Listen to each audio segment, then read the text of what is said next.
Test, test. Hello. Oh yes, my name's I'm a Red Sox fan. I live in Massachusetts. Well, they traded Devers.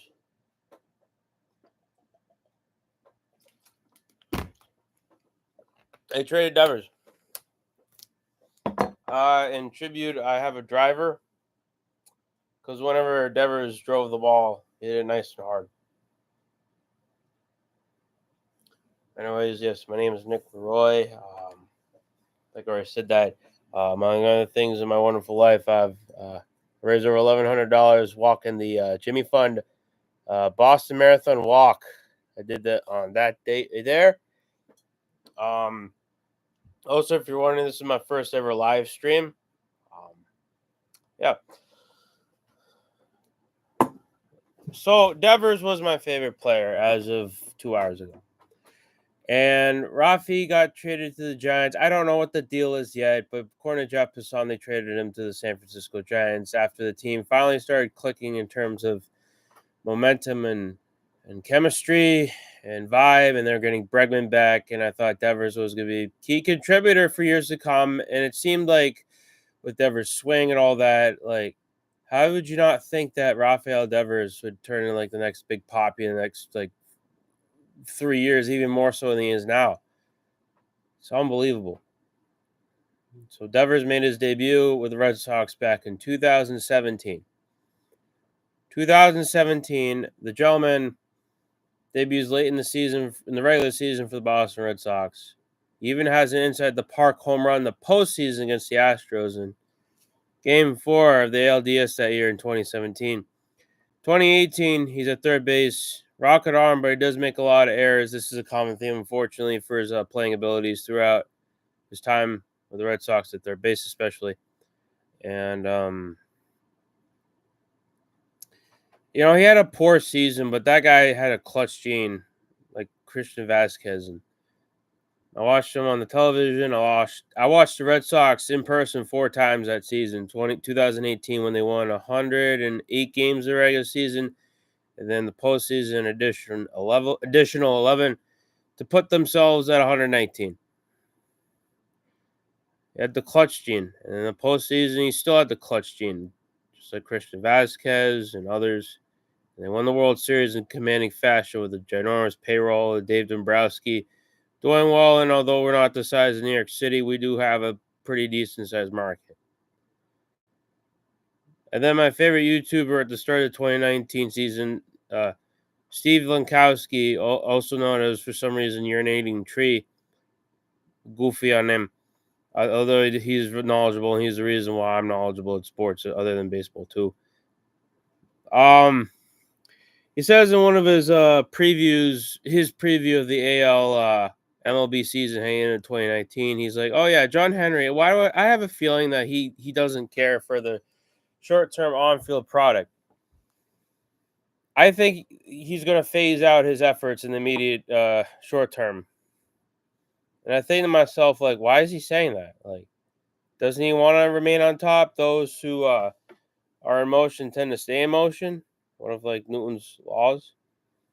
Well, after the Red Sox starting pitching fell apart and we receded to mediocrity by the end of 2019, I thought that they might retinker, but then they fired Dombrowski, and then as the COVID pandemic quarantine bullshit starts, they trade Mookie. And I'm thinking, oh no, my heart sinks. Also, Brady leaves during this time as well. Well, since Dombrowski has no longer been the GM of the Red Sox, and after the Chaim Bloom Rays shenanigan Shabua ended horribly, the Red Sox have only had one winning record. Is it Devers' fault that for all that? Not entirely. I don't think he's a cancer, at least from an outside perspective, as I speak to you on June 15th at 8:27 p.m. Now, on one hand, I've noticed on camera, and personally, I'm goofy, and I like goofy athletes like myself. That's why I like Gronk. That's why I like Manny. That's why I like, I guess, Dev. That's why I call Rafael Devers Dev. It's my nickname from Dev. I mean, that's just, he just acts immature. That's just his persona. And also, he has a baby face. It's adorable. And I guess apparently he liked big scooping after games or before games. And it wasn't as good of a third baseman as, they wanted him to be. A lot of errors. You know what that guy meant to us and could have meant to us in the near future? A reason to watch. And as soon as we get heartfelt momentum, all of a sudden, once we get all three major prospects up here and all the buzzes here. Oh wait, that's right. We're not going for it. Oh, here, time to trade Rafi Dev. I don't know how to feel. On one hand, the reason why this trade's justified possibility is like Rafi, he's signing that big contract. He's supposed to be the guy, the go-to, the face of the franchise. And I mean, since he's been a key contributor, he hasn't really been. I mean, he's putting up here, like, although he's like putting up solid numbers offensively. I hate saying this, but maybe in the Red Sox mind, they think like he's Joe Thorne for the Bruins in late 2005. Yeah, Joe Thornton, excellent player, first line player of the Boston Bruins back in the day. From let's say 2000 to like 2005, he was our number one center. Was up there in the Hart vote every year for the NHL Bruins. 1999 as a second year player, not as the first liner. That was Jason Allison that year. Joe Thornton in 1999 as a second liner has a good postseason. That was the only good postseason. Actually, he had a good postseason in 02, so there's that. Though it took a costly penalty in Game 6 of the deciding game in the first round against the Canadiens.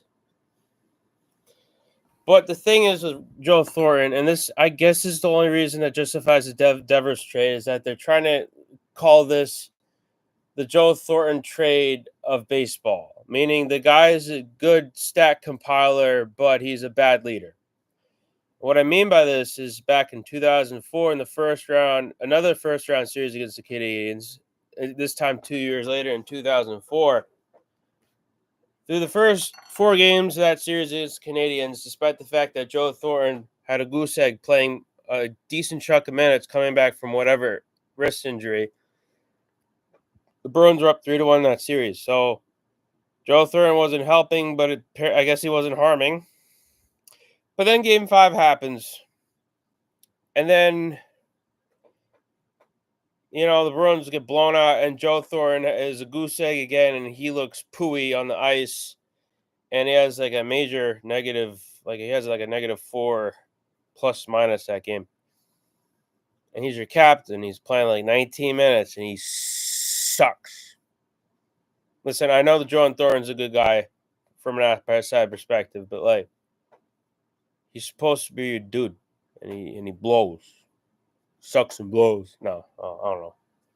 I haven't met Joe Thornton. So I figure before Game 6, I've seen highlights of that series, and he did not do well. He did not do well on the ice Game 5, and then I think I heard from like the YouTube re-recording, Mike Sullivan and Joe had a talk in Montreal before Game 6. And Mike apparently tried to convince Joe to stay off the ice because, if you're going to play, you need to be the best of your abilities and you can't harm the team. You're the captain, Joe. And Joe Thornton, because he wanted to be a tough guy, wanted to be on the ice, although he wasn't 100%. So Joe Thornton overpowers a younger Mike Sullivan, the Bruins head coach at the time, now the Rangers coach. Mike Sullivan, before the Rangers, of course, won a couple of Stanley Cups with the Penguins. Well, Joe Thornton wins the argument there. Another goose egg from Joe. Another negative plus minus from Joe. The Bruins get pimp smacked again. Game 7, although Joe Thornton plays less minutes, and although Andrew Raycroft stands on his head, Jose Theodore, he plays better. And Zitnik, Andrei Zitnik, I think that's his name, or is it Alexei Zitnik? He gets only 2 goals of the game for the Canadians, and the Bruins blow a series, and Joe Thornton looks like a fool for playing too injured. And so, off the top of my head, the 05-06 season comes around because they didn't play in 04-05 for the Bruins. And Joe Thornton, I'm pretty sure off the top of my head, had 31 points, most of which were assists. 31 points in 23 games, and the Bruins don't look good at all. And they got Bergeron as the second liner. And whomever there was a GM at the time was thinking in the back of his head, like, do we just want stat compilers on our team? Or do we want guys who are going to lead us to glory? Captains who are going to lead us to dubs? So then the Bruins made a risky trade. They trade Joe Thornton for a few depth pieces to the San Jose Sharks, not too far from now Devers' San Francisco Giants. At the time, mostly panned. Those few depth pieces, Marco Sturm, I believe, was one of them. He was a good second liner. Then some 2 other dudes. But, yes, statistically, the San Jose Sharks won the trade. Joe Thornton went on to win the Hart Trophy in 06, meaning the MVP. He's one of the all-time great assist men in NHL history. But, unfortunately, Joe Thornton's ability to carry it on in the San Jose Sharks. Whether the Bruins do with their few depth pieces that statistically clearly didn't do better as good as Joe Thornton, well, let me put it this way.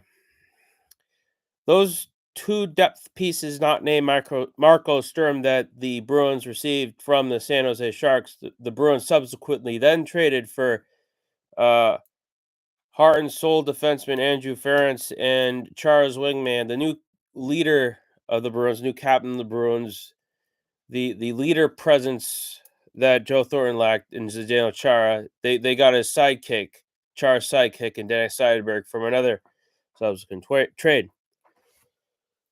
The Bruins with Ference and Seidenberg end up making 2 Stanley Cup Finals, winning 1. And I guess they won a bonus. They made it to a bonus Stanley Cup in 2019.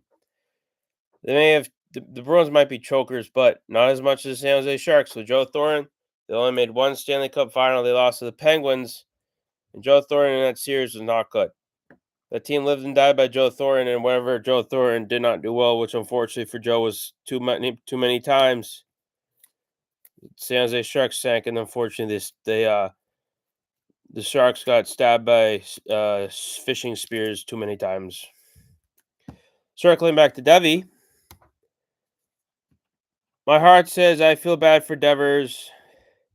Do we not have enough of a sample size to say that Rafael Devers was undermined by sidekicks who weren't good enough, like Trevor's story? Why on earth did Chaim Bloom sign that guy? He's supposed to be a signing guru or money genius with war and getting return on investment, not handing out horrible contracts. Trevor's story is the reason why Chaim Bloom got deservedly fired.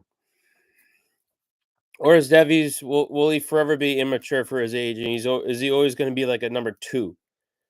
Because Devers is signed to be a number 1. I don't know. I feel bad for my Dev. I'd be sad face.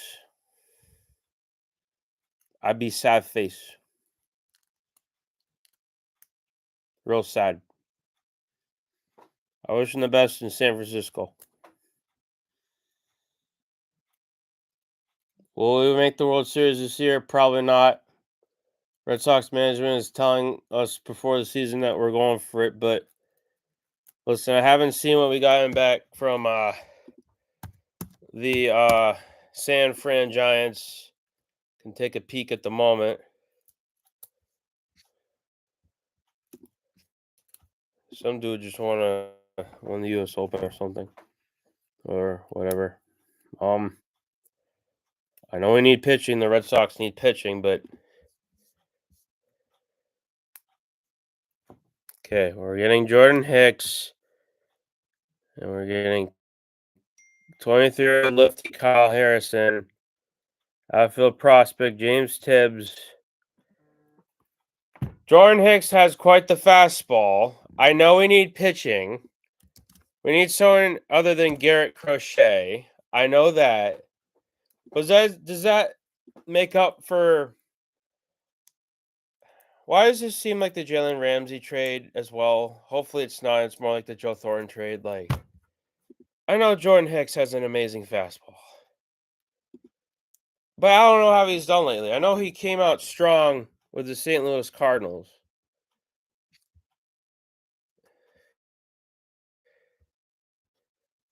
I got a bad feeling about this. I don't know. Jordan Hicks could turn it around. He has a 6.47 ERA, but apparently, according to, if you believe in the powers of FIP, he's just been getting unlucky. This subsequent trade here. Maybe it's like Matthew Shane being traded to the Ottawa Senators so the Colorado Avalanche can be better. And Nathan McKinnon can take leadership. Is Roman Anthony or Nathan McKinnon and Dev unfortunately is he our Matt Duchene? Time will tell. Regardless, I think John Henry is a stubborn, cheap piece of poo. All right. I'm Nick Leroy. I do my best. If you have any questions or comments or concerns, please let me know in some form or shape. Looks like no one tuned in. So be it. I might do this again in the future. I might do this again. Thank you and have a good evening.